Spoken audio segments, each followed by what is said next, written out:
अस्सलाम वालेकुम दोस्तों, कैसे हैं दोस्तों। माइक्रोसॉफ्ट वर्ड की एक नई वीडियो में मैं आप सब लोगों को खुशामदीद कहता हूँ।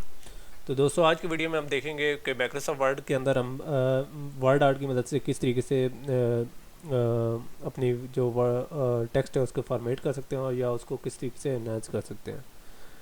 तो दोस्तों, वर्ड के अंदर काफ़ी सारे फंक्शनैलिटी होती है जिनकी मदद से हम अपने टेक्स्ट को बहुत सारे अट्रैक्टिव, ठीक है, और एनहांसिव इफेक्ट्स प्रोवाइड कर सकते हैं, ठीक है।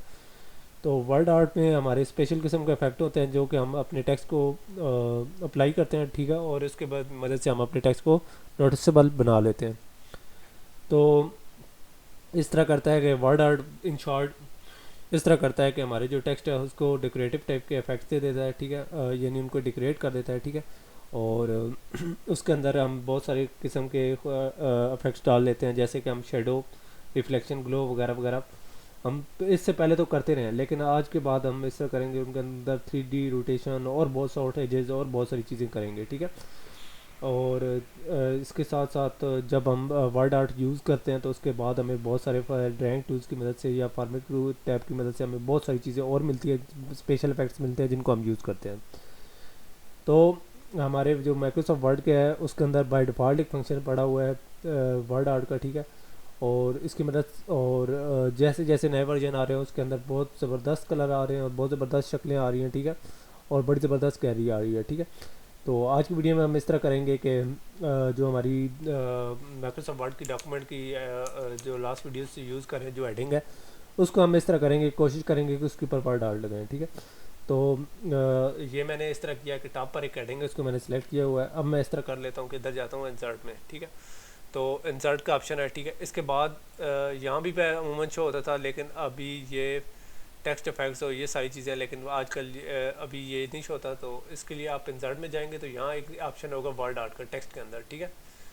तो टेक्स्ट के अंदर हम इस तरह करते हैं, वर्ड आर्ट करते हैं, ठीक है। और इसके अंदर मैं कौन सा करूँ, मैं इसकी थीम के हिसाब से मुझे लाल अच्छा लग रहा है, ठीक है, तो मैं इसको सिलेक्ट कर लेता हूँ। तो ये हमारा टेक्स्ट यानी एक किस्म का 2 लाइनों में चला गया। तो ये मैंने एक मरतबा इफेक्ट्स किए थे, ठीक है।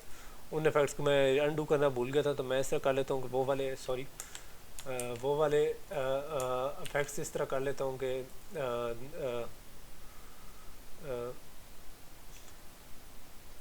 टॉगल केस करके, ठीक है। मैं टॉगल केस करके भूल गया था, तो वो मैं करना भूल गया था, तो मैंने हेडिंग पर दोबारा गौर नहीं किया, तो वो मैं दोबारा रखी है, ठीक है। ये मेरी हेडिंग है, ठीक है, और इसके ऊपर मैंने किया हुआ है। तो ठीक है, आपने जैसे ही मैंने इसके ऊपर वर्ड आर्ट किया है, इसके ऊपर आपने देखा होगा कि एक फॉर्मेट का टैब आ गया, ठीक है। इसके अंदर हम इसके ऊपर फॉर्मेशन वगैरह कर सकते हैं, ठीक है। देखें, एक बॉक्स भी साथ आ गया, ठीक है। तो ये तो था हमारा, हमने इसको एक शेप दी है, ठीक है। अब मैं होम टैब में जाता हूँ, इसका साइज़ थोड़ा सा डिक्रीज़ करता हूँ 28। तो देखें ये काफ़ी, जब हमने ये सारा कुछ सेलेक्ट किया, ठीक है, ये देखें एक साथ और लेआउट का ऑप्शन आ रहा है। तो देखें ये एक टेक्स्ट हमारा ऊपर आ गया, ठीक है, ठीक है। तो आप देखते होंगे कि ये देखें इसके ऊपर टेक्स्ट आ गया। इसका मतलब है कि ये हमारे जो वर्ड आर्ट हैं इनको हमारे टेक्स्ट की तरह ही डील करता है, और जो वर्ड है टेक्स्ट की तरह ही डील करता है, और इनके अंदर काफ़ी फ्लेक्सिबिलिटी होती है। देखें टेक्स्ट ऊपर चला आया, ठीक है। तो इस तरीके से हम इनको इनके अंदर काफ़ी सारा ज़्यादा फ्लेक्सिबिलिटी है। तो मैं चाहता हूँ कि ये जो लाइन है ये नीचे आ जाए। तो उसको करने का तरीक़ाकार ये है कि मैं इसको सिलेक्ट करूँगा, ड्रैग करूँगा और इसको इस तरह कर लेता हूँ कि इस तरीके से करता जाऊँगा। तो ये देखें ये यहाँ फ्लेक्सिबल यानी इधर उधर मूव कर सकता है, ठीक है, जहाँ मर्जी मैं करना चाहूँ कर सकता हूँ, ठीक है। तो इस तरीके से इसके अंदर काफ़ी फ्लेक्सिबिलिटी होती है।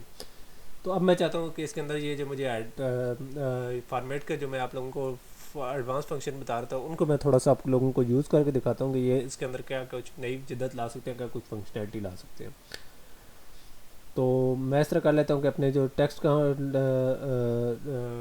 आउटलाइन है, ठीक है, यहाँ से इसकी आउटलाइन यानी ये जो बैल लाइन है ये ख़त्म करना चाहता हूँ। तो ये नो आउटलाइन करूँगा तो इसके ऊपर से लाइन ख़त्म हो जाएगी। लेकिन देखें मेरा थोड़ा सा टेक्स्ट थोड़ा सा डल हो गया। तो उसका तरीक़ाकार क्या है, उसका तरीक़ाकार ये है कि मैं इस तरह करूँगा, टेक्स्ट जो फिल है उसके अंदर मैं एक नया कलर डाल दूँगा। तो नया कलर कौन सा मुझे डालना चाहिए, वो मैं रेड में देखता हूँ, ठीक है। ये ठीक है, ये बड़ा प्यारा लग रहा है। देखें एक प्रोफेशनल टाइप की लुक हो गई है, ठीक है, एक डिसेंट टाइप का लुक हो गया। रेड एसेंट कर दिया। अब मैं चाहता हूँ कि इसके अंदर मैं थोड़ी सी जिद्दत वगैरह लाऊँ। तो इसके अंदर मैं जाऊँगा, टेक्स्ट फिल भी यूज़ कर लिया, टेक्स्ट आउटलाइन भी यूज़ कर लिया। उसके बाद टेक्स्ट इफेक्ट्स है, तो इसके अंदर मैं ट्रांसफॉर्म में जाऊँगा। तो ये देखें फॉलो पाथ या इस तरीके से वार्प के अंदर काफ़ी सारे टेक्स्ट हैं। ठीक है, ये सारे टेक्स्ट हम यूज़ कर सकते हैं, ठीक है। और इस तरीके से हम इन टेक्स्ट के ऊपर कर लेते हैं, ठीक है। तो जो बहुत ज़्यादा मोस्टली यूज़ होता है वो होता है डबल वेव और डाउन अप और डबल वेव अप डाउन, ठीक है। डाउन अप कर देता हूँ, तो इस तरीके से आप देखें, ये देखें वेव सी एक छोटी सी बन गई है। तो इस तरीके से हम इसके अंदर थोड़े से और इफेक्ट्स वगैरह ला सकते हैं, ठीक है। तो इस तरीके से हम इन अपनी जो माइक्रोसॉफ्ट वर्ड की चीज़ें हैं, यानी हमारा जो है इफेक्ट्स हैं वर्ड आर्ट की मदद से उसके अंदर इफेक्ट डालते हैं, ठीक है। उसके साथ साथ आप देखते हैं इसकी शेप में भी हम थोड़ी बहुत चेंजेस वगैरह यहाँ से भी कर सकते हैं, ठीक है। वो तो चीज़ थी ये अब बात हम शेप की करें। अब हमने फॉन्ट को नहीं छेड़ रहे हम, बल्कि शेप को छेड़ रहे हैं, लेकिन उसके अंदर बाय डिफ़ॉल्ट भी कुछ ऑप्शन है, ठीक है। तो आप उनको भी देख सकते हैं, ठीक है। तो बहरहाल आपने देखा होगा हमारा जो टेक्स्ट या जो हमने इफेक्ट किया उसको अब छेड़ नहीं रहा, बल्कि हमारा जो बैर वाला बॉक्स है उसको भी छेड़ रहा है। उसके साथ साथ बॉक्स की भी होते हैं शेप फिल है, शेप की कलर हम अपनी तरफ से भी बाय डिफ़ॉल्ट दे सकते हैं। इसके अलावा हम उसके साथ शेप की आउटलाइन भी खुद से दे सकते हैं। तो ये चीज़ें मैं इंशाल्लाह जब शेप्स पर थोड़ी सी बात करूँगा तब इंशाल्लाह आप लोगों को दिखाऊंगा, ठीक है। ये देखें, इसके बाद इनका इफेक्ट वगैरह भी हम दे सकते हैं, शेप को भी।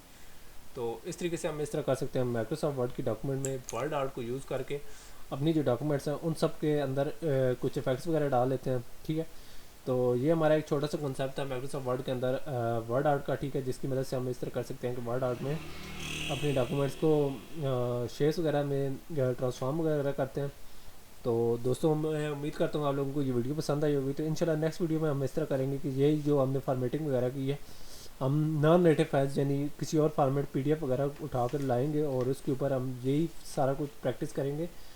तो इंशाल्लाह मुझे उम्मीद है कि आप लोगों को ये वीडियो पसंद आई होगी। तो नेक्स्ट वीडियो में हम इंशाल्लाह नेक्स्ट टॉपिक की तरफ चलेंगे। तो तब तक के लिए इजाज़त दीजिए, अल्लाह हाफ़िज़।